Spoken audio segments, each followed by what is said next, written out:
Hi friends, చాలామందికి వెనక cup చేయి పైకి లేపగానే పీకపోవడం, లేదంటే ఇక్కడ లూజ్ రావడం సెంటర్లో జరుగుతూ ఉంటుంది.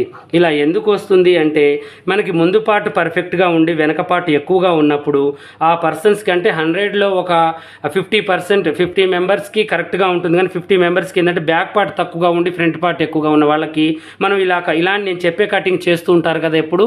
అలాంటప్పుడు బ్యాక్ పార్ట్ లూజ్ రావడం, ఇక్కడ ఇట్లా లేచినట్టుగా ఉండడం, ఇలా పైకి ఎగేసినట్టుగా ఉండడం జాకెట్ ఉంటూ ఉంటుంది. అలాంటివి ఏం చేయాలి అంటే మనం చక్కగా వెనక పార్ట్ మనకి ఎవరికైతే తక్కువగా ఉందో మనం సైడ్ జాయింట్ చేసేటప్పుడు దీని మందం మనం ఏం చేయాలంటే ఈ యొక్క సైడ్ వెనక దాని పార్ట్ని కొద్దిగా ఎగస్ట్రా పట్టి ఇలా చక్కగా ఇక్కడ నుంచి ఇక్కడ కుట్టు వేసుకోవాలి. ఒక డాట్ మందం వేసుకుంటే వెనక పార్ట్ లేవదు. అలా కాకుండా ఇంక మనం ఈ డాట్స్ కూడా కొంచెం ఎక్కువగా పెట్టుకోవాలి. ఎక్కువగా పట్టుకుంటే ఆ ప్రాబ్లం ఎప్పుడూ రాదు. దీని గురించి వివరణ నేను పాషా టైలర్ యూట్యూబ్ ఛానల్లో చాలా చక్కగా చెప్పాను.